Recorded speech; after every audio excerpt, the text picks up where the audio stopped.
En esta ocasión traigo al canal a Jesús Gil Morión, un naturalista muy joven que está actualmente participando en la escritura de un atlas mundial de poblaciones de caballos salvajes, junto con Alberto Redondo de la Universidad de Córdoba y Juan José Negro de la Estación Biológica de Doñana.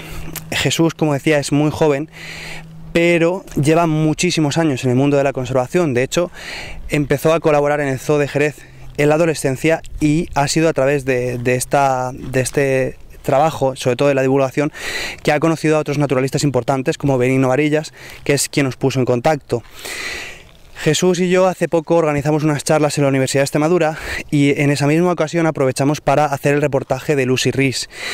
Vamos a hablar en este vídeo de los caballos ferales y del trabajo que está haciendo Jesús con este atlas de caballos salvajes a lo largo del mundo. Espero que os guste nuestra conversación y vamos para allá, vamos a hablar de caballos salvajes.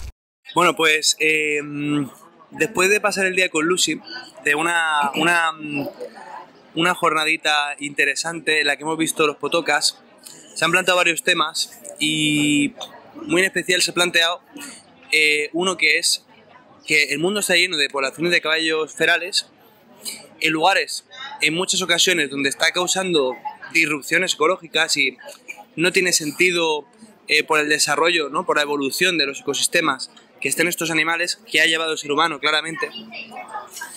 Pero en Eurasia, que es donde estaba el Equus ferus, ¿no?, el antepasado silvestre del caballo, el agriotipo, no tenemos una legislación que lo ampare en ningún lado. Bueno, te quería preguntar principalmente cuáles son las poblaciones que hay de caballo feral en Europa y más en concreto en España, y sobre todo aquellas que tienen unas características más cercanas a la condición salvaje, ¿no? Pues mira, decirte que este trabajo es totalmente bibliográfico, ¿vale? Se basa a través de la búsqueda de información, a través de artículos, libros y enlaces en internet, ¿vale? Entonces, pues bueno, decirte que España es uno de los lugares de Europa más voluminosos en cuanto a caballos ferales.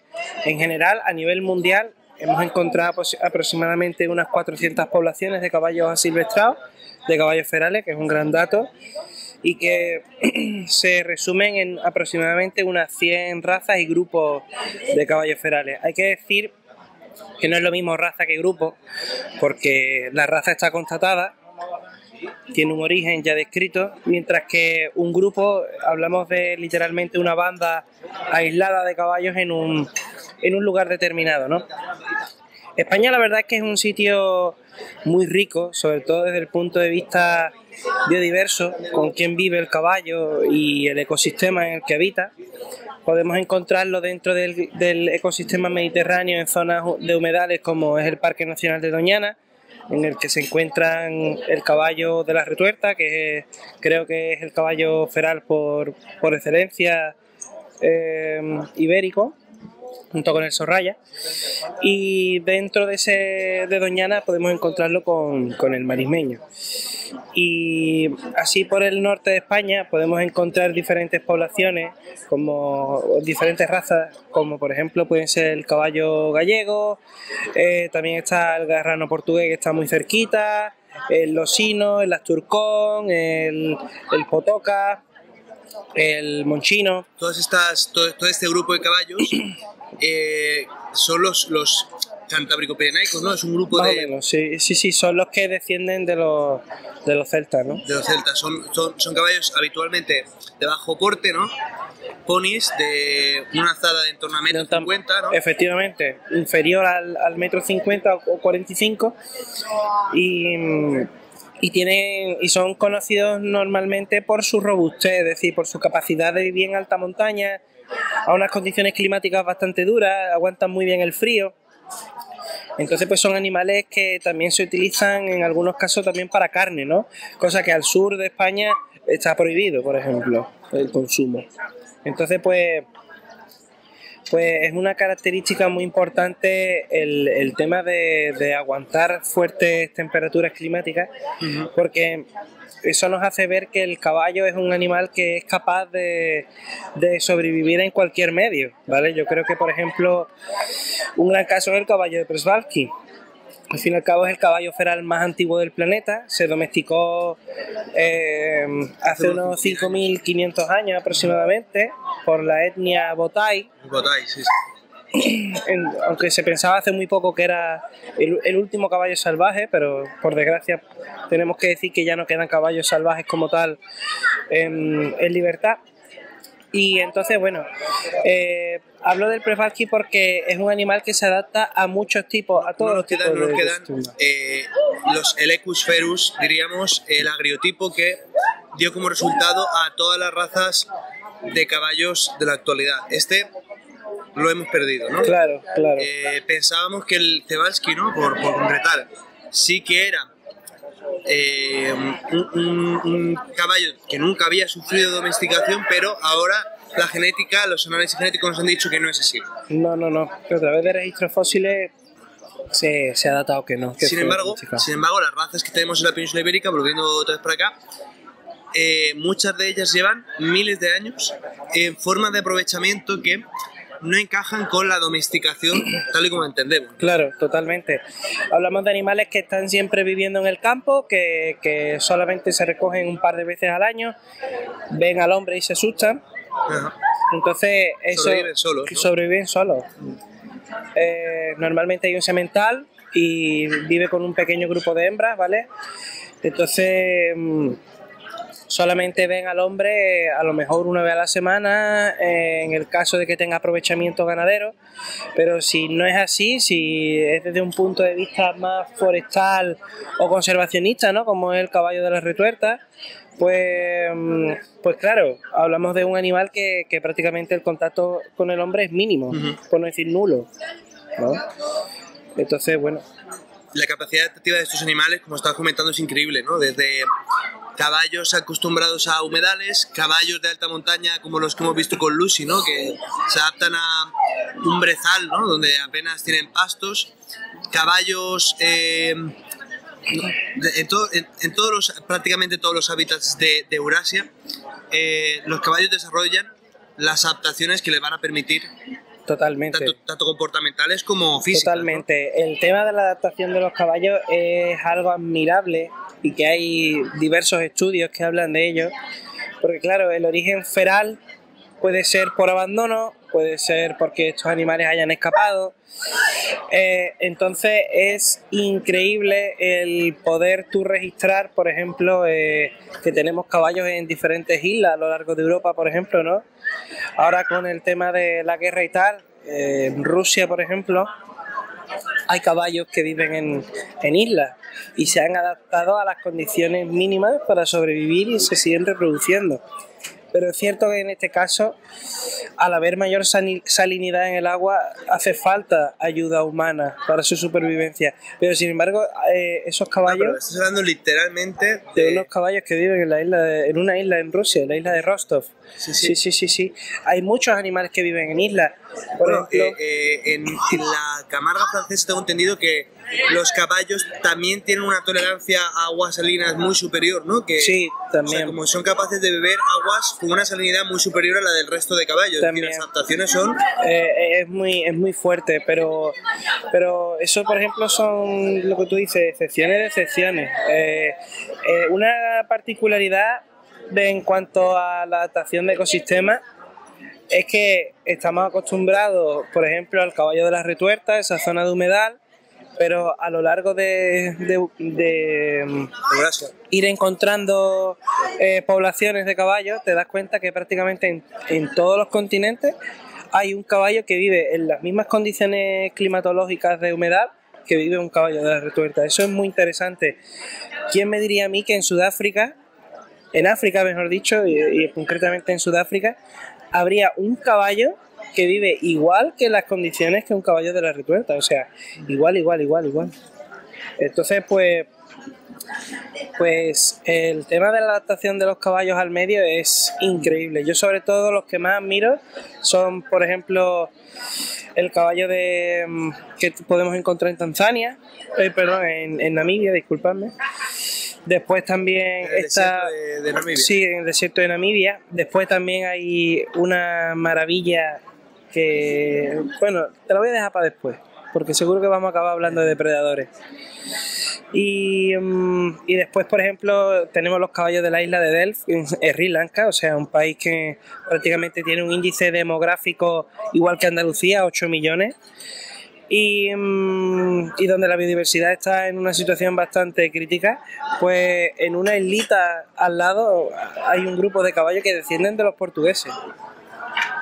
Que también hay que hablar de la implicación española en el origen de Sí, muy de poblaciones. El Mustang, que todo el mundo conoce, que es de origen español, son caballos silvestres españoles, pero claro, de nuevo, lo controvertido de que en aquellos lugares donde tienen más sentido, ¿no?, evolutivo, ¿no?, que estén, tenemos todas estas resistencias, ¿no?, legales. La gente, sobre todo, tiene una concepción de los caballos como algo doméstico y destinado a la recreación del ser humano, al uso por parte del ser humano, ¿no? Y solo es allí donde hay descontrol, por lo que sea, ¿no? En Namibia, en Australia, donde ya aquella población se ha descontrolado totalmente, ¿no? La Patagonia, en Norteamérica, donde parece ser que están floreciendo los caballos verdaderamente ferales, ¿no? Y mientras que aquí, que nuestros ecosistemas lo necesitan y donde siempre los hubo, ¿no?, tanto en una versión salvaje como doméstica, les estamos haciendo la vida imposible, ¿no? Sí. Un dato bastante importante que hay que decir, ¿vale?, es que de prácticamente todos los caballos, millones de caballos censados por la FAO, hemos determinado un dato de que tan solo de esos millones de caballos que hay, tan solo un 1% son caballos ferales, ¿vale? O sea, 600.000 caballos. No me acuerdo exactamente el número de millones, pero sí con seguridad te puedo decir que un solo por ciento son caballos ferales. Si subdividimos esos 600.000 caballos censados a través de los censos oficiales, te puedo decir que la mitad, el 50%, son los Brumbies australianos, 300.000, censados por el gobierno.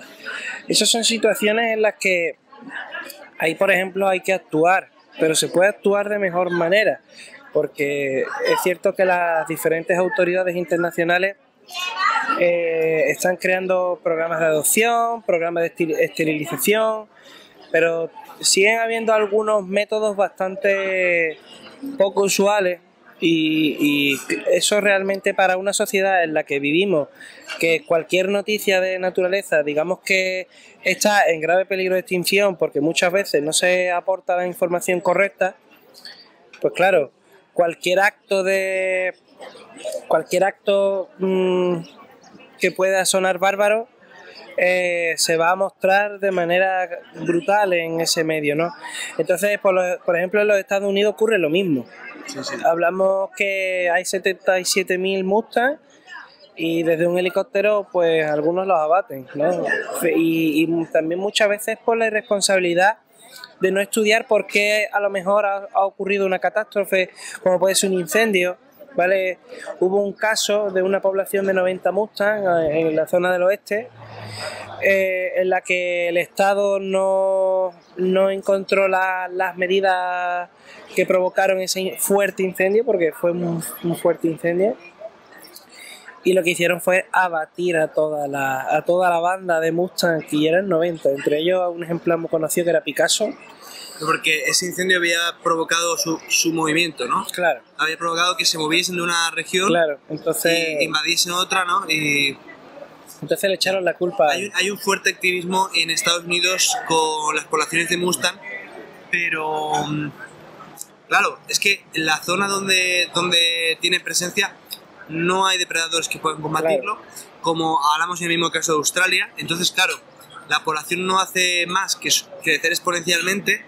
Y claro, lo que no vas a hacer en Australia ya, por ejemplo, vamos a ceñirnos a Australia, ya hemos visto todos los problemas que se han ocasionado de haber introducido un animal y luego haber introducido su depredador para controlarlo y darnos cuenta de que el depredador, en lugar de cazar a su presa natural en los ecosistemas originarios, se decantaba por otras presas, ¿no? Muy señaladamente, el conejo llegó a Australia y luego se liberó el zorro para ver si podía controlarse. Y el zorro se dedicó, en lugar de matar conejos, pues se dedicaba a matar wombats, se dedicaba a matar otra fauna que hoy día pues está en un apuro en muchas ocasiones por el conejo. El conejo y por el zorro. Entonces, lo que no podemos hacer, por ejemplo, en Australia es, aunque nos duela con toda el alma, es pensar que esos caballos, si están causando una disrupción, podemos simplemente hacer como si nada o algo hay que hacer con esos caballos. Claro, quizá la forma no es ponerse a, no sé, desde helicópteros a batir a los animales, pero algo hay que hacer con esos caballos. Está, ¿no? Claro, ¿no? Y bueno, aquí por ejemplo, ¿no? En España, ¿no? Donde la gente no sabe que hay poblaciones de caballos salvajes, ¿cómo es posible que haya estas manifestaciones masivas, ¿no? En Estados Unidos o en Australia por la defensa de sus caballos, ¿verdad? Y aquí en España, que muchas razas están en grave peligro de extinción y son parte del ecosistema y deben de ser protegidas y deben de mantenerse, la gente no se moviliza y no hay ningún tipo de... Yo creo que la frase que resume esto es que no se respeta lo que no se conoce. Yo creo que al igual que este tema de los caballos ferales, son muchos temas dentro del ámbito naturalístico español o temas de medio ambiente actual incluso. Estamos hablando que en la actualidad los caballos autóctonos nuestros, ¿vale? Definámoslo así, metamos razas que están amenazadas que a lo mejor no son ferales, son razas que se conocen normalmente en el área en el que viven o la que colindan cerca, y que no hay una cierta difusión en condiciones sobre la importancia de estos animales en el medio. No hablemos solamente de caballos, a lo mejor también vacas. Hay vacas que están amenazadas, como la vaca mostrenca en Doñana, y es la aliada del retuerta. O sea, llevan conviviendo muchísimos años juntos. Y hay gente que no la conoce. Además, conviven, o sea, mismo medio, en armonía y, o sea, quiero decir, el uno junto al otro, ¿no? Que son animales que se observan juntos. Claro, claro. Hay un caso, no te hablo de España, te hablo de Florida, un caso que me encanta, porque además tenemos que hablar de las redes tróficas aquí en España, ¿vale? Te voy a dar primero internacionalmente.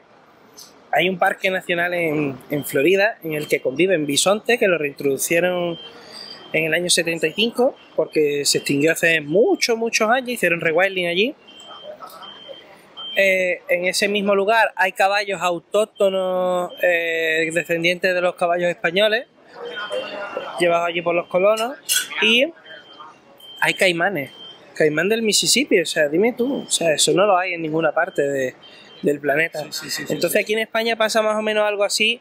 Existen redes tróficas, que es muy importante, y es a raíz de esas redes tróficas a lo mejor sí que se le puede dar un poco más de importancia al caballo, porque el caballo prácticamente, como herbívoro grande que es, se encuentra en el centro de la red trófica. Hay un depredador, pero ese depredador nada más que está al norte, está el lobo ibérico. Entonces el norte de la península ibérica. Efectivamente. Entonces, claro, ¿qué es lo que pasa? Que cualquier persona que no conozca la importancia de un caballo, no solamente los caballos están para montar, también están para regular y evitar incendios. Pues para generar pastos con su estiércol. Efectivamente, que eso es súper importante. Para dar de comer a los grandes depredadores. Efectivamente. Entonces, existe un trabajo realizado por la doctora Laura Lagos que define perfectamente esto que te voy a contar, que es que existe una red ancestral entre el brezal atlántico, autóctono del norte de España, concretamente de la zona de Galicia, el caballo gallego y el lobo ibérico. Es más, generalmente el lobo se alimenta de los potros que nacen, de algunos potros. El caballo gallego se consume nada más que para carne, aparte de las rapadas bestas, que eso es muy importante. ¿Cómo podemos también dar a conocer la importancia de caballos ferales? Pues a través de las fiestas locales. La rapadas bestas está declarada como fiesta de interés. turístico. Entonces, claro, el lobo se alimenta normalmente de estos animales, normalmente si no es a través de los potros, es a partir de la carroña, o sea, se comen los huesos. Se comen los restos de los huesos y se comen el resto de carne que dejan. Una vez ya los buitres se han alimentado del animal. Y por supuesto, creo que podríamos decir que estos animales sufren más maltrato por parte del hombre, porque ha habido muchas noticias que han salido a la luz en el caso de Galicia de que han habido 4 bestias que han apaleado a una yegua, o sea, no es la primera vez. Así que es una pena también que a lo mejor cuando vamos a destacar un caballo feral tenga que ser también por accidentes provocados por el hombre. Bueno, vamos a sintetizar un poco y yo quiero que lleguemos a una conclusión con respecto a esto.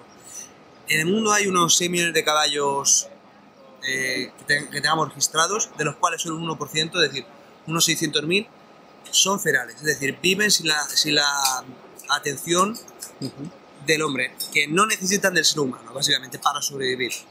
Pero la mitad de esos están en Australia, son invasores y están causando problemas. Y otra gran parte están en Norteamérica, donde ciertamente antepasados de los caballos se desarrollaron en Norteamérica y más o menos puede tener un sentido, ¿no?, ecológico que exista el caballo, pero tampoco es una especie que se haya desarrollado de forma ininterrumpida en esos ecosistemas como si lo ha hecho en Eurasia. Aquí, que es donde nos concierne, en Eurasia y muy concretamente en la península ibérica, siempre ha habido una continuidad de la función ecológica del Equus ferus, tanto en su estado salvaje como en su estado doméstico, porque en última instancia los caballos domésticos o aquellos que el ser humano les dio alguna forma de aprovechamiento, pues al tener presencia en el ecosistema hacían todas estas funciones que hemos discutido, ¿no? Claro, hoy día todos estos razas que están más adaptadas, son más robustas y tienen unas condiciones propicias para continuar viviendo de forma salvaje, están amenazadas porque el mundo rural, tal y como se ha mantenido hasta hace unas décadas, ha desaparecido. Estas razas a día de hoy son conflictivas en muchos aspectos porque tenemos una concepción de que el caballo es doméstico, no queremos que esté salvaje, y tenemos una concepción economicista, queremos que si hay agua en el monte tenga que dar rentabilidad, y sobre todo si es un caballo que históricamente ha tenido un uso. Y no hay un conocimiento de cuáles son las funciones que desempeñan estas especies. La sociedad nos está implicando y están en regresión. Yo te quería plantear cuál es la visión de futuro que tú ves para estas razas. Si tú crees, como le he preguntado a Lucy hoy, que debería de ese número de razas que estamos mencionando con unas características concretas ser protegida y amparada institucionalmente, ser consideradas especie salvaje. No sé si esto tú puedes también hablar en nombre de Juanjo Negro por la investigación que estáis realizando juntos en Heraldas. En caso de que no, puntualízalo. Yo creo personalmente... sí, a ver... Y cuéntame, ¿qué piensas de esto? La verdad es que es algo bastante difícil, ¿vale? Yo, en mi opinión, espero que a través de este atlas que saldrá, esperemos que dentro de poco, ¿vale? Porque seguimos trabajando en ello, ya que hay poblaciones y poblaciones que aparecen y tenemos que registrarlas. Entonces, esperemos que a partir de este libro, ¿vale?, se pueda luchar a favor de su conservación y sobre todo de divulgación, y poner en valor todos los trabajos que se han hecho a favor de conservación de estos animales, y que se puedan hacer diferentes labores y acciones, sobre todo para conocer los autóctonos, ¿no?, los ibéricos. Está claro que habría que establecer una institución mayormente que fuera la voz propulsora, que todos los expertos con los que he tenido la suerte de poder contactar nos unamos, ¿vale? Yo no me puedo declarar experto porque todavía soy estudiante, pero todos esos expertos, como por ejemplo Juan José Negro de la Estación Biológica de Doñana y por ejemplo el doctor Canelón de de Venezuela, pues puedan luchar, o la doctora Laura Lagos también, o Lucy Reed, puedan luchar a favor de la supervivencia de estos animales que son imprescindibles en nuestros campos. Es súper necesario. Muy bien, pues una breve charleta aquí en un barecito cualquiera sobre la situación de los caballos, muy superficialmente. Más adelante grabaremos más vídeos. Sobre todo cuando tengas este texto, que sepas que te voy a coger por banda y... sí. Y pues nada, a seguir divulgando sobre estos temas y nos vemos pronto por aquí otra vez. Hay que darle caña, que queda mucho por hacer.